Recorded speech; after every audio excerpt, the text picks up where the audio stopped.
iki wis ono gebetan koyo ngene iki. Nah ini ya malah wong do takziah malah ya alhamdulillah sangat. Iki wah ya Allah ya butuh dicurigai ini. HP ini butuh ditelusuri gitu ya.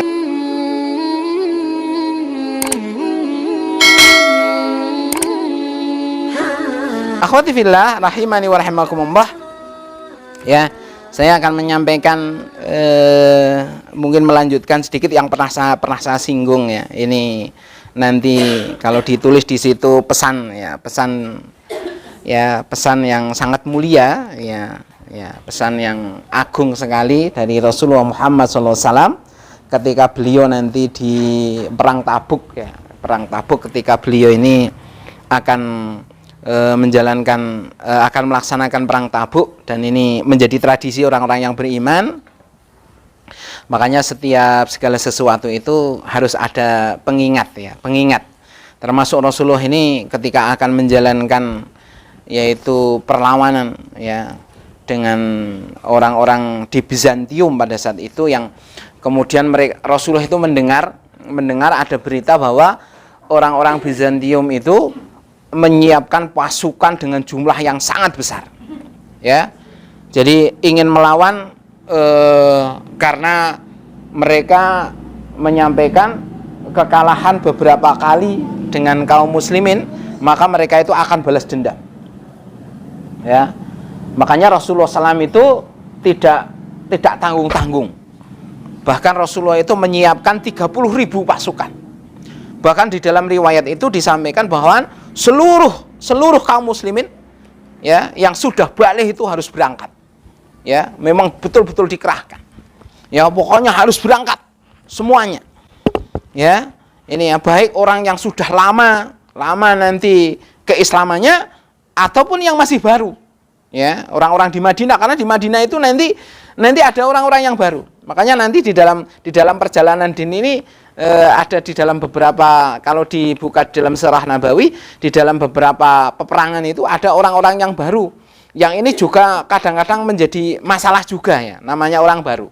Ya, makanya kalau orang-orang yang baru ya itu harus terus memang Rasulullah itu mendampingi mereka itu. Makanya Rasulullah juga memberikan wasiat-wasiat. Ya, jangan sampai kemudian keimanan mereka nanti karena apa? Yang namanya di dalam din ini, apalagi di dalam urusan-urusan besar ya, sebagaimana perang itu nanti urusannya itu urusan nyawa, ya, urusan luka itu ya. Kalau tidak dikasih dengan motivasi yang tinggi itu berat, ya. Makanya Rasulullah itu memotivasi mereka itu dalam perang Tabuk. Gitu. Rasulullah pernah menyampaikan sesungguhnya perkara yang paling benar adalah kitabullah, yaitu Al-Quran.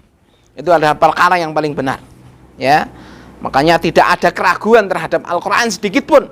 Kalau hari ini ada orang yang meragukan, para ulama bersepakat sedikit saja dari Al-Quran kemudian kita ragukan, maka mereka sudah lepas dari ikatan Islam itu sendiri. Makanya tidak ada yang meragukan. Ya, masalah hari ini kita belum mudeng itu urusan karena memang ilmu itu belum datang kepada diri kita. Ya, tapi itu pasti, ya pasti hadirnya, pasti datangnya. Ya, segala sesuatu itu pasti, ya pasti. Apa yang sudah diberitakan di dalam Al-Quran itu pasti. Tidak mungkin tidak.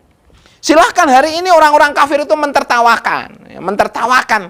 Ya, hakikatnya itu mereka mentertawakan dirinya sendiri nanti di hadapan Allah Subhanahu Wa Taala. Ya, dulu juga sama. Ya, ketika Rasulullah menyampaikan nanti orang-orang itu akan dibangkitkan, maka orang-orang kafir Quraisy karena pikiran mereka itu ya masih mereka mentertawakan, mosok orang yang mati tulang belulangnya sudah hilang, mosok hidup mati, lucu gitu ya. Bagi orang-orang dulu lucu sekali, ya aneh sekali itu ya. Ini ya, walaupun dalam perkembangan itu ya namanya kekafiran kan dari banyak sisi ya. Walaupun kemudian ternyata dalam ilmu pengetahuan itu disebutkan bahwa ada tulang kita itu yang dipanasi dengan ratusan derajat itu tidak akan pernah melebur, yaitu di dalam tulang ekor kita. Ada ya. Makanya ada yang menyebutkan dari situlah nanti dibangkitkan. Ini ya. Jadi kalau orang dibakar Ya, orang dibakar itu semuanya itu ndak bisa hancur. Ya, jadi kalau orang dilarungkan ya itu nanti dari situlah akan dibangkitkan oleh Allah Subhanahu wa taala. Ya. Jadi ada satu ya. Kayak sekarang yo orang itu menggunakan chip gitu ya, Nah, seperti itu ya. Walaupun pesawat itu sudah meledak gitu ya. Ternyata itu satu gambaran kan. Ternyata ketika ada ya ada kotak hitamnya ya, ada box hitamnya yang masih terbakar, itu tidak bisa terbakar itu box hitamnya itu, walaupun mungkin masuk di dalam lautan, yang lautan itu padahal karena tekanannya sangat tinggi itu barang itu ya hancur ya di dalam, tapi itu tidak bisa, jadi air tidak bisa masuk itu ya, tetap masih bisa diamankan. Itu hanya satu gambaran hari ini. Mungkin orang mengatakan bahwa nanti mosok dihidupkan, ndak aneh. Kalau sekarang itu ndak aneh.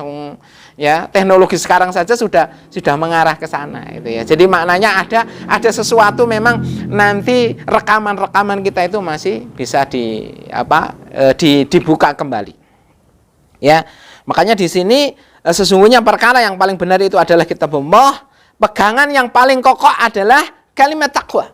Ya, pegangan yang paling kuat ya. Itu ya. Makanya amalan-amalan itu rata-rata mereka adalah kaitannya dengan takwa. Makanya ya sebaik-baik bekal ya, yaitu zadut takwa, yaitu sebaik-baik bekal itu adalah bekalnya adalah takwa. Ya. Ini adalah kalimat paling kokoh. Makanya Ramadan pun nanti ada kalimat kokoh ya, yaitu akhirnya mengatakan, Allah itu mengatakan takwa ya, kokoh sekali ya.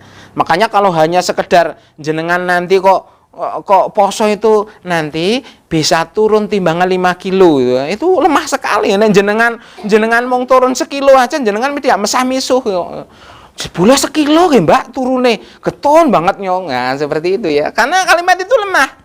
Ya, kalau orang tujuannya tidak benar itu lemah sekali nanti. Ya, umpamanya walaupun itu iya, ya namanya ya Rasulullah juga menyampaikan ya, berpuasalah nih saya kamu akan sehat ini. Orang yang sakit kemudian poso nyompalah jebule ge menggreng wae, padahal nyong wis poso itu ya. Bukan itunya, tapi kalimat takwanya yang kuat itu kalimat takwa. Makanya walaupun selemas apapun, separah apapun, orang itu akan mampu untuk menjalankan. Tapi kalau bukan itu lemah sekali orang itu ya. Ya tadi, kalau hanya sekedar kurus kemudian ya, poso palah badannya dene nyong poso palah mundak gitu ya.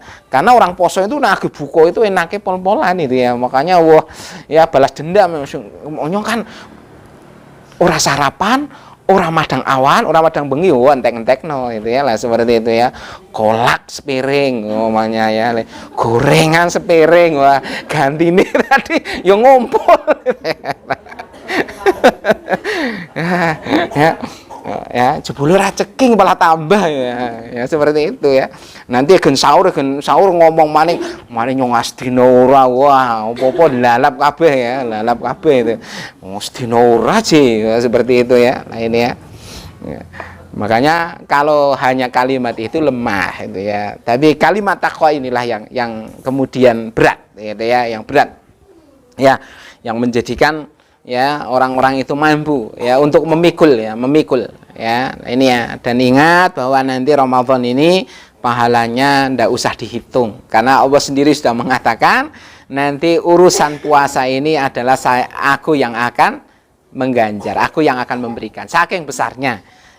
Lah nanti orang-orang yang Ramadan ini ya menjalankan itu, makanya nanti ya Allah itu seperti itu ya. Allah yang memberikan, menungso itu seperti itu saja sudah menyemaputkan jenengan ini ya.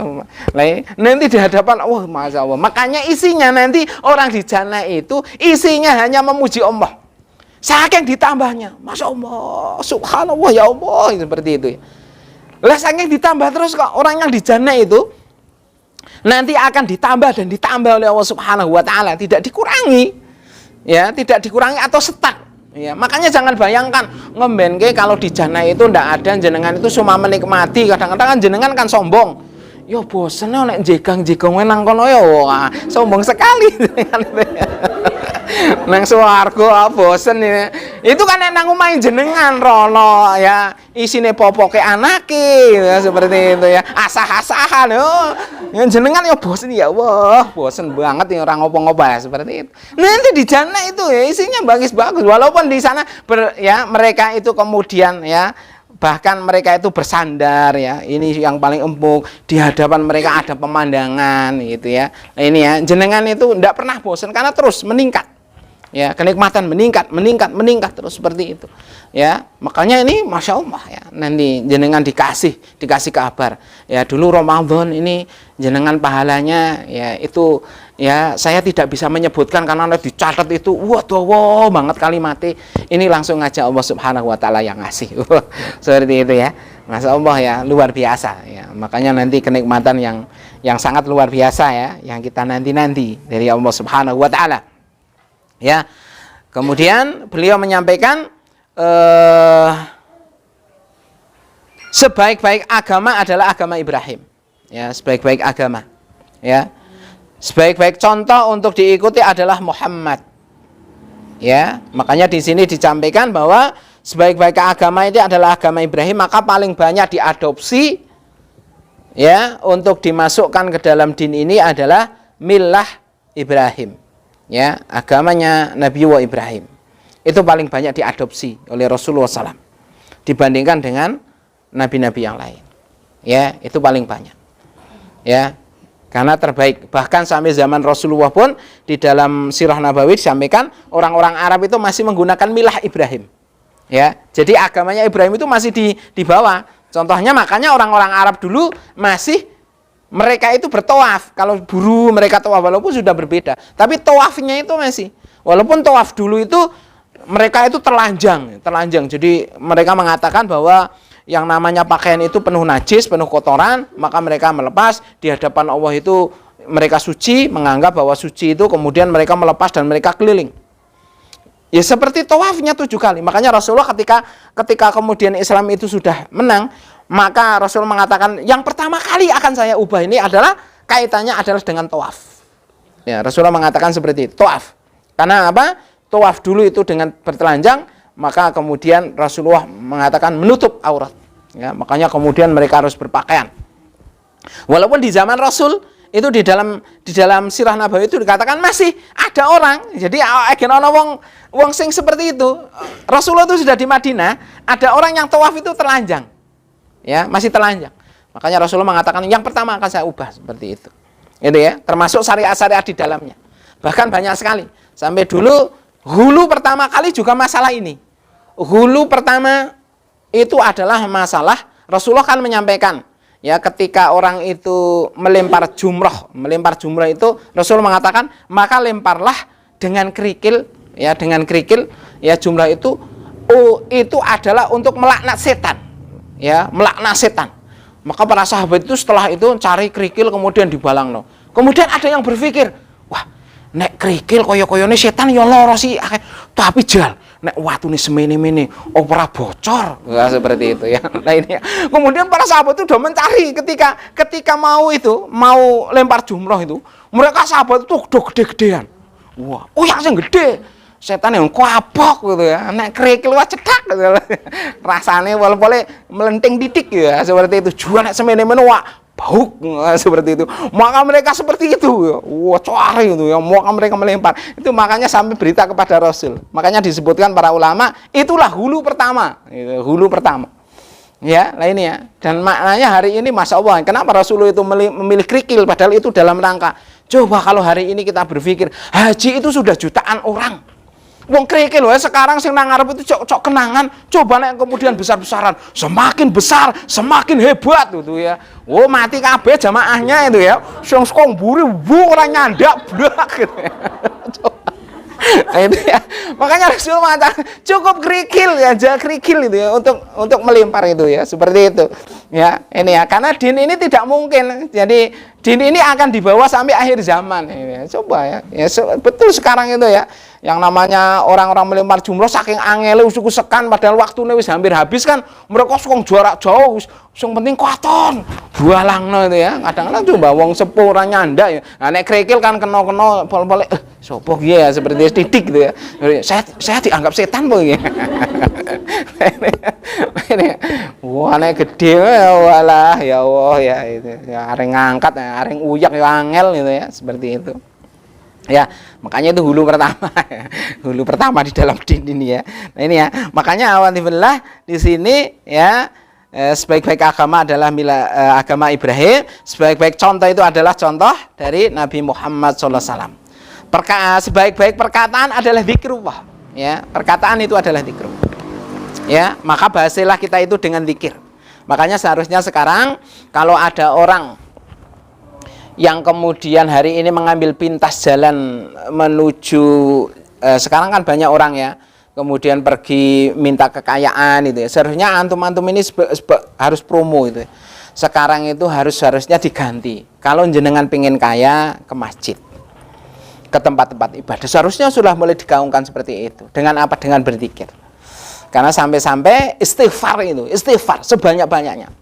Itu sudah para ulama seperti itu. Ya, pernah ada datang ke tempatnya Syekh Hasan Al-Basri, saya ini kok sulit sekali ekonomi saya, istighfar. Ternyata istighfar ini penyelesaian. Makanya antum kalau sedang ada masalah, dikasih masalah entah itu rezekinya apa, banyak, diperbanyak, tidak cuma 100, seakeh-akeh. Menyempatkan diri mungkin ya, qiyamul lail jenengan sudah siap-siap pokoknya jam 1 setelah saya selesai dari qiyamul lail saya akan istighfar sampai pagi. Tidak apa-apa. Banyak itu istighfar, terus istighfar. Ya, itu ya istighfar terus itu.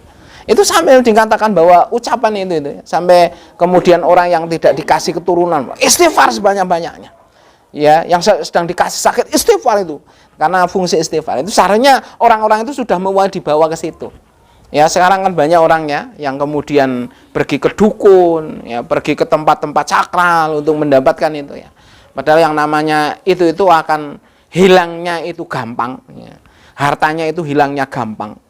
Ya, tapi penderitaannya itu selama-lamanya coba. Ya nanti ya dia akan disiksa di hadapan Allah Subhanahu wa taala. Hilangnya itu gampang kalau orang seperti itu. Ya, jangankan 7 turunan, ya, lainnya setengah turunan aja kadang tidak sampai, gitu, seperti itu. Ya, makanya ini zikir ya kepada Allah Subhanahu Wa Taala. Ya, kemudian Rasulullah SAW juga menyampaikan, ya, ratapan dan pujian yang berlebihan terhadap orang mati adalah tindakan kebodohan. Itu ya, makanya ratapan kalau dulu itu di zaman jahiliyah itu. Kalau ada orang mati itu ada orang yang meratap. Ya, meratap. Ya, meratap. Jadi yang disebut ratapan itu bukan menangis. Rasulullah itu pernah ketika anaknya Ibrahim, ya, anak laki-lakinya, itu Qasim yang pertama, makanya Rasulullah itu dijuluki dengan Abul Qasim. Karena anak pertama yang laki-laki Rasul itu adalah Qasim. Makanya Rasulullah lebih dijuluki dengan Abul Qasim. Ya, bapaknya Qasim. Tapi ada lagi anak laki-laki Rasulullah yang namanya Ibrahim. Ya, dan itu semuanya meninggal waktu kecil. Makanya Rasulullah itu menangis ketika Ibrahim itu meninggal. Makanya para sahabat bertanya, "Ya Rasulullah, kenapa jenengan itu meratap?" Gitu ya. Makanya Rasulullah mengatakan kemudian menyampaikan, meratap itu bukan seperti itu. Meratap itu bukan menangis. Meratap itu adalah dengan memecahkan ya barang, menjambak-jambak rambut, nyobek-nyobek baju, mamanya seperti itu ya, buang jilbabe medene itu ya. Nah ini sing lanang kan glosotan gitu kadang-kadang ya wong yo gak milu sapa, guling-guling lah itu ya ndak boleh ya. Nah ini ya. Ya milu sapa nek yo milu sing lanang nek ora ikhlas yo moh lah wong moh kok dadak nangis barang gitu ya, seperti itu ya. Lah ini ya. Kalau nangis wajar nek jenengan sing lanang nangis cekikak-cekikik. Ki wis oleh gebetan kaya niki. Lah ini ya. Lah ini ya, pala ana wong ya wong do takziah malah kapan Bu? Ya alhamdulillah sangat. Wah ya Allah, butuh dicurigai ini, HP ini butuh ditelusuri gitu ya lah, seperti itu ya. Jangan-jangan dia yang racun barang gitu. Kalau jenengan itu tertawa-tawa kan seperti itu. Nangis itu ya biasa, nangis ya. Rasulullah juga sedih karena kehilangan sesuatu itu ya sama seperti itu ya, sedih seperti itu ya. Lain ya, kalau jenengan itu hartanya hilang sedih wajar ya, bukan berarti ngurangi iman itu enggak, tapi kalau jenengan sudah melaknat takdir itu yang salah, keliru ya, itu ya sudah ya. Makanya orang mukmin itu ketika dikasih seperti itu yang pertama ya sama seperti itu, jenengan mungkin meneteskan air mata, jenengan bersedih, tapi jangan berlarut-larut ketika kemudian yang kemarin sudah sampaikan berkenaan dengan takdir, kemudian jenengan ditenangkan dengan takdir. Sudah, ini semuanya ini memang garisnya Allah Subhanahu wa taala. Ya, makanya di sini ya disampaikan jangan berlebihan di dalam memuji ya, terhadap orang yang mati ya, terhadap orang yang mati. Ya sudah ya. Jadi makanya karena itu di hadapan Allah Subhanahu wa taala itu ya yang tahu itu ya, yang tahu. Ya, makanya kalau orang berlebihan itu kan akhirnya kemudian dia mungkin membuat satu tempat yang kemudian nanti menjadi pemujaan ya. Bahkan ini disebutkan Lata dan Uzza itu adalah dulu orang yang salih, tapi karena saking dulu dipujanya, ketika mati itu dipuja, kemudian orang itu membuat ya untuk mengingatkan mereka itu, mereka membuat ya karena saking solehnya untuk menghormati dibuat patung. Lama-lama dari generasi ke generasi itu menganggap bahwa itu Tuhannya. Ya dulu bapak itu nek karukiye ya Allah hormat sekali, kadang roh meneteskan air mata. Berarti ini adalah Tuhan kita. Sampai kemudian disembah. Sama. Kalau orang itu dibuat berlebihan di dalam hati ya seperti itu bahayanya. Ya, makanya sampai kemudian Umar itu mengatakan, saya akan membongkar kuburan yang melebihi 2 jengkal. Ya, maknanya memang ini supaya tidak ada kehormatan khusus, ya, kehormatan khusus. Ya, seperti itu. Kemudian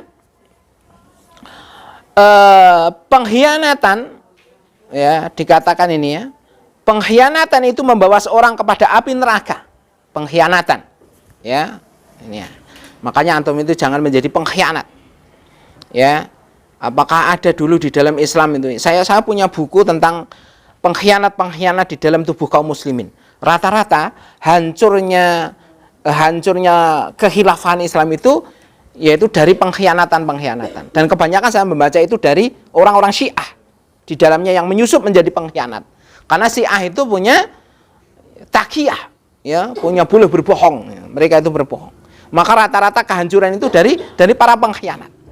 Makanya kita kan disuruh memohon kepada Allah, ya Allah, jangan pertemukan aku dengan musuh. Itu memang Rasulullah menyampaikan seperti itu. Walaupun kalau Islam kalau sudah bertemu musuh itu jangan lari, tapi kita jangan minta dipertemukan. Karena bahaya sekali. Kalau kita tidak mampu, jangan-jangan kita jadi pengkhianat. Ya, jadi pengkhianat di dalam Islam. Ya, makanya kita minta jangan dipertemukan saya dengan musuh-musuh ya, musuh yang berat itu ya. Lah ini ya, walaupun kalau kita bertemu kita harus melawannya. Umpamanya kita ketemu dengan orang kafir itu ya kalau mereka kemudian kita ditakdirkan ketemu ya kita harus mampu berdialog dengan mereka. Tapi tidak usah nantang-nantang, khawatir nanti ilmu kita pas-pasan, berdialog kita ini kemudian kalah. Kemudian kita itu lari ya menjadi apa? Menjadi keyakinan mereka. Ya, kita juga ada beberapa orang kan yang kemudian dulu ya menjadi dai ya, ternyata kemudian ketika mereka berdialog, mereka karena ilmunya pas-pasan kemudian mereka mengatakan bahwa itu menjadi benar gitu ya. Nah ini ya, makanya jangan meminta. Ya. Kemudian wanita adalah godaan terbesar bagi laki-laki yang dalam menjerumuskan ke dalam perangkat iblis. Masya Allah ya. Antum itu disebutkan ya, jadi wanita adalah godaan terbesar. Makanya dalam Islam itu wanita itu Masya Allah ditempatkan khusus. Ya, tidak diletakkan di ya, yaitu di lemari-lemari kaca, tidak. Tapi antum itu ada ditempatkan khusus di rumah yang rapat ya, yang terjaga. Antum keluar itu juga harus menutup aurat karena memang ini adalah satu godaan. Ya, godaan, masya Allah, godaan, betul-betul godaan yang sangat besar. Dan rata-rata dalam sejarah-sejarah besar itu, rata-rata orang-orang yang ya terjerumus ataupun dia itu mengalami satu peristiwa yang kemudian menjungkir balikkan orang ini adalah rata-rata adalah wanita. Ya, makanya ini diharapkan memang wanita itu betul-betul menjaga. Nah, antum semuanya ini harus menjaga betul ini ya, karena memang ini godaan terbesar ya. Dan Rasulullah mengatakan bahwa dulu umat-umat Yahudi ini dihancurkan oleh Allah karena wanitanya. Makanya saya mengharapkan bahwa din ini tidak diulangi kembali. Jangan sampai wanita-wanita muslimah itu mengikuti gaya-gaya hidup mereka. Kemudian khamr itu minuman keras adalah ibu dari kejahatan. Ya, Masya Allah, jadi khamr ini ya. Biasanya orang kalau sudah minum khamr, nanti dia itu akan melakukan dosa-dosa yang lain. Ya, ini ya. Makanya tolong diawasi anak-anak kita, karena saya dapat berita ini sekarang itu racikan itu tidak, kadang-kadang kan peminum kelas ekonomis itu kan sekarang ada ya. Ini ya, karena kalau beli yang khamr asli sekarang pun harus mengeluarkan kocek yang besar itu ya. Makanya ini menjadi perhatian pada diri kita, tolong awasi anak-anak kita ya. Ya, karena khamr itu yang bisa ya bermacam-macam nanti ya, bermacam-macam. Ya. Awalnya ya rokok, walaupun para ulama ada yang mengharamkan, ada yang tidak, tapi tidak ada kan ngerokok itu ibadah itu ya. Ngerokok itu bagian dari zikir, tidak ada itu ya. Lainnya, makanya tolong ya, mungkin ya sedikit demi sedikit saya juga sudah mengingatkan kepada yang di sini ya, walaupun ingin ngerokok gitu ya, ngerokok, tapi sudah saya sentil diingatkan, yo do sadar, jane ya Allah pengen leren, jane Pak karo ngerokok pengen leren, jane pengen leren, wah jan abot temenan itu ya lah ini. Sudah bagus, ada keinginan orang pengen tambah aja ya, pengen ya sudah ya. Ya mudah-mudahan nanti Allah memberikan kemampuan, kekuatan ya. Lah ini ya, jangan sampai jenengan itu nanti diingatkan ya, ngerti-ngerti ya, kemudian paru-parune bolong kan jenengan pala bahaya itu ya, diingatkan dokter ampun ngerokok meleh kok mboten nangsale paru-parune Mas wis prampang kaya irik kok ngono jenengan. Nah ini ya, ampun jenengan baru leren seperti itu kan ndak itu ya. Nah ini ya. Ya, makanya ini jalan menuju ke sana. Harta yang paling buruk yang dihasilkan adalah harta yang dihasilkan dari riba. Ya, makanya tolong hindari ya riba ini ya, karena banyak yang sudah terkena saudara-saudara kita ya. Makanya nek ana wong notok-notok lawang ngopo Mas niki enten nganu lho, enten mboten nggih KTP. Lah ini ya, lunga Mas tak gebyuk jenengan tak gelem lunga. Nah ini ya, banyu panas gelem po seperti itu ya. Nah ini ya, karena nanti jenengan ya, apalagi kelemahan jenengan di telinganya, tapi nganu lho Mbak, niko sampingnya sampun mundut, mung jenengan tok sing mboten niku ampun nggih Mas, oh niki napa malih saniki niku lho donggo HP apik jenengan HP jadul kan biyen-biyen itu ya. Ya hangeng. Nah, jenengan lah ini ya, makanya jenengan itu harus waspada karena sekarang berkeliaran setan-setan seperti itu ya lah ini ya. Dan banyak orang yang sudah ya hari ini ya nek wis gede aki wae ya sadar itu ya lah ini. Makanya jenengan pumpung belum itu ya, ya tapi kula empun niku ya selesaikan, cepet-cepet selesaikan sebelum nanti muda tutup lubang kali lubang, ini bahaya ya. Ini ya. Kemudian dan harta yang buruk dimakan adalah milik anak yatim ya, ini ya, seburuk-buruk harta. Makanya kalau jenengan punya keluarga yang yatim ya, tapi kula palah sing yatim itu ya. Lah ini nek wis tuwek itu ya ora yatim itu kan masih ya, jenengan wis tuwa gitu ya, wis tuwa ya, minta disantuni terus ya sapa sing nyantuni ya, seperti itu ya. Yang anak-anak kecil itu masih ya, kalau dia belum mampu untuk sendiri, kalau jenengan kok dititipi harta, maka harta itu betul-betul harus dijaga. Ya harus dijaga. Kalau bisa malah jenengan itu memang rumah terbaik, saya memang pernah membaca rumah terbaik itu adalah rumah yang ada anak yatimnya. Kalau mampu jenengan itu mampu di dalam keluarga itu ya, mampu itu seperti itu. Ya, Masya Allah banyak rumah-rumah yang diberkahi oleh Allah Subhanahu wa taala. Karena apa? Karena di dalamnya ada anak yatim yang dimuliakan, jangan anak yatim diperes gitu ya. Wah, tak ngingu anak yatim timbang nyong timbangan pembantu kan Kyai Hatim kan malah ngirit mau boleh ngempani tok kon ngasai kon apa ini jenengan memeras juga ini. Jangan itu ya. Memang jenengan itu samakan dengan anak jenengan, sekolahkan dan lain sebagainya. Ini sangat mulia. Ya, sangat mulia ya. Nanti satu saat mungkin kalau kita di sini ada kelompok yang maju, kita punya yuk kita melas banget anak yatim, kita punya santunan, mungkin punya lokasi yang kemudian menampung mereka itu. Masya Allah. Itu luar biasa. Kalau kita mampu, itu Masya Allah luar biasa. Orang yang beruntung adalah orang yang dinasihati orang lain gitu ya. Makanya banyak mintalah dinasihati gitu ya. Dulu tradisi para ulama kita itu minta dinasihati, kalau datang minta saya kok lagi down seperti ini, nasihati saya. Minta dinasihati dulu. Jadi para ulama itu saling menasihati. Ya, mereka menasihati yang satu menasihati yang lain gitu ya. Kadang mereka kemudian saling menangis, Masya Allah gitu ya. Dulu seperti itu. Ya, karena nasihat itu butuh ya, maka nasihat itu butuh.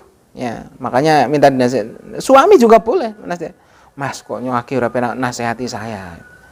Ya, dinasihati sama suami, mungkin seperti itu.